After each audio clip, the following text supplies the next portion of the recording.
रुद्र विक्रम सिंह, आप एक वकील के तौर पर हमारे साथ इस बहस में जुड़ रहे हैं। सवाल यह है कि बृजभूषण शरण सिंह पर इतने गंभीर आरोप हैं जो आज ये प्लेयर्स लगा रहे हैं, लेकिन उन्होंने बीते दिन अट्टहास कर दिया पूरे मामले का। इनकी तो अब प्लेयर्स ऐसी है कि अब तो ये ओलंपिक जीत ही नहीं सकते हैं, अब ये नहीं कर सकते हैं, मैं तो लखनऊ में रहता ही नहीं है। जब उन पर आरोप लगा कि लखनऊ में कैंप लगाते हैं और अपने घर पर खिलाड़ियों को बुलाते हैं, मैं लखनऊ में रहता ही नहीं हूं, मैं यहां रहता हूं, मैं वहां रहता हूं। ये आखिर ऐसी परिस्थिति क्यों आई? आज इतनी महिलाओं को, प्लेयर्स को वहां पर उतरकर क्यों, खेल का मैदान छोड़कर किसको शौक है वहां जंतर मंतर पे इस ठंड में बैठने का? मिस्टर विक्रम सिंह। देखिए अंजना जी, मुझे लगता है कि एक बहुत रॉन्ग प्रेसिडेंट ये सेट किया जा रहा है। जो भी लोग बैठे, देखिए उनके प्रति पूरा सम्मान है। जो भी खिलाड़ी वहां बैठे हुए हैं सबने मेडल जीते हैं, आप भी जानते हैं, हम भी जानते हैं। लेकिन जो, अगर मैं वकील होने के नाते, कानून के विद्यार्थी होने के नाते, अगर मैं ज्यूरिस्प्रूडेंस की बात करूं, तो अगर मान लीजिए किसी के खिलाफ कुछ होता है, हम और आप, इस देश का हर एक नौजवान, हर एक वकील उस महिला के खिलाफ, महिला के साथ खड़ा रहता है जिस महिला के साथ कोई भी अन्याय होता है। और ये तो हमारे देश के मेडल लाने हैं। तो क्या आपने जो ड्यू प्रोसेस है लॉ का, आपने क्या फॉलो किया? अगर आपके खिलाफ कोई भी अगर गलत मामला हुआ, चाहे वो बृजभूषण शरण सिंह ने किया हो, चाहे देश के किसी मंत्री ने किया हो, किसी अन्य ने किया हो, हरियाणा में ही आपने मामला देखा कि एक मंत्री को इस्तीफा देना पड़ा इस तरह के मामले में, क्योंकि उन्होंने ड्यू प्रोसेस फॉलो किया। वो उन्होंने एफआईआर दर्ज कराई, उन मंत्री जी को इस्तीफा देना पड़ा और जांच चल रही है।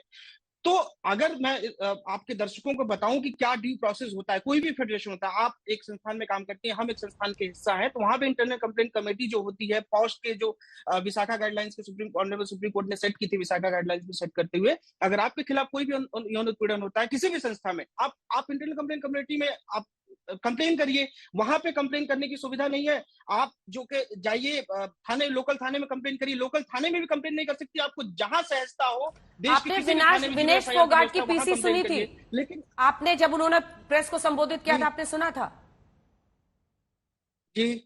वो कह रही है कि 5 से 6 लड़कियां हैं जिनके पास सबूत है, वो सब तैयार हैं, लेकिन वो चाहती है कि ऐसी नौबत पहले आप बात सुनिए, ऐसी नौबत ना आए कि देश की खिलाड़ियों को जो अपनी जिंदगी खपा देती हैं, उनको सामने आकर मीडिया में जब वो एफआईआर लिखाएंगी और मीडिया में आना पड़े, वो चाह रही है जब सब मिलकर कह रहे हैं तो प्रधानमंत्री से लेकर गृह मंत्री उनकी आवाज को सुने, उनकी बात पर विश्वास करें, इस शख्स पर कार्रवाई की जाए, जांच हो। देखिए, क्यों नहीं पहल की जा सकती है?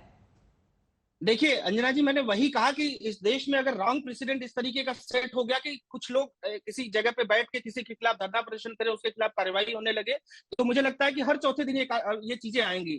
मुझे किसी ने गलत किया, उसके खिलाफ कार्रवाई हो, चाहे वो कोई हो, एनीबॉडी, कोई एबीसीडी कोई हो। लेकिन जो प्रोसेस है, आप कंप्लेन करिए, आपके खिलाफ एविडेंस बहुत अच्छी बात है। पर पहला मामला ऐसा देख रहा हूं जहां कंप्लेनेंट नहीं है, और ऐसा भी देखिए, आईपीसी सीआरपीसी में ये भी प्रोविजन है, अगर कंप्लेनेंट नहीं सामने आना चाह रही है, आप उनके बिहाफ पे कंप्लेन करिए। जो भी लोग इसको लीड कर रहे हैं वो लोग जाके कंप्लेन, थर्ड पार्टी भी जाके कंप्लेन कर सकता है। आप एविडेंस लेके पुलिस को दीजिए, पुलिस इन्वेस्टिगेट करेगी और जो भी लोग होंगे उनको सजा मिलेगी। ठीक है मिस्टर सिंह। फिर आखिर ये प्रोसेस क्यों फॉलो किया जा रहा है, मुझे ये समझ में नहीं आ रहा कि क्या इस देश की आईपीसी, सीआरपीसी, एविडेंस एक्ट, अदालतें, क्या सब किसी को भरोसा नहीं है? ठीक है mister Singh.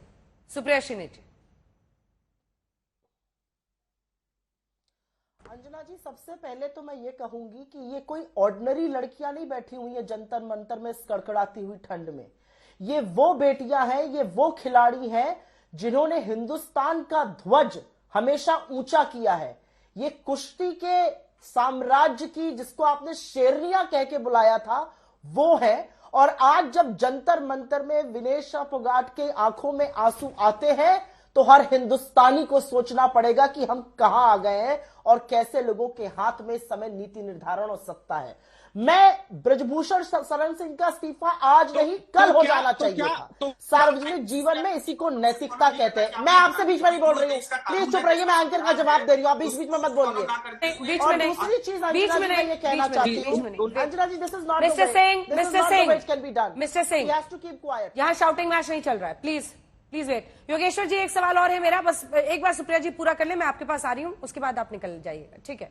Please mister Singh, wait for your turn, अपनी बारी का इंतजार करें। ओके। मैं एक चीज, मैं कुछ सवाल लेकिन यहां पर जरूर उठाऊंगी। रेसलिंग फेडरेशन ऑफ इंडिया में, स्पोर्ट्स मिनिस्ट्री में ग्रीवियंस रिड्रेसल कहां है? और मेरे लिए जो सबसे ज्यादा चिंता का विषय है वो ये है कि मिस फोगट ने कल की अपनी प्रेस कॉन्फ्रेंस में और आज के न्यूज़पेपर्स ने उसको रिपोर्ट किया है, साफ तौर से कहा है कि वो जब अक्टूबर 2021 में प्रधानमंत्री जी से अपने परिवार के साथ मिली थी तो उन्होंने सारी सिचुएशन से प्रधानमंत्री जी को अवगत कराया था। अगर प्रधानमंत्री जी को इस बारे में पिछले 1-1.25 साल से पता है तो आखिर कैसे बृजभूषण सिंह अपने पद पर आज तक बने हुए हैं? यह सवाल बहुत बड़ा सवाल है। चुप्पी की बात उनकी, स्मृति ईरानी कहां है वो किसी को नहीं पता, ये सारे सवाल दूसरे। चुप्पी पर सवाल आज खत्म हो जाता है क्योंकि सवाल यह है कि यह बात प्रधानमंत्री के संज्ञान में ला दी गई थी और उसके बाद भी इस पर कुछ नहीं हुआ।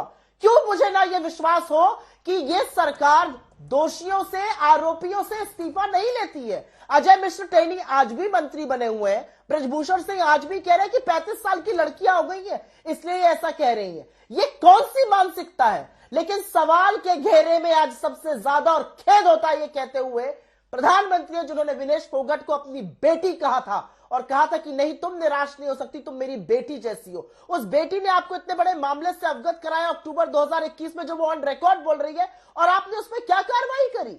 ये सवाल आज बनता है और ये सवाल आज देश पूछ रहा है क्योंकि आज हर मां बाप जो अपनी बेटियों को खेल की तरफ उत्साह से भेजते हैं वो आज सोचेंगे कि क्या मेरी बेटी सुरक्षित है या कोई नरभक्षी उसको वहां नोच खाएगा। आज सबके दिमाग में यह सवाल है।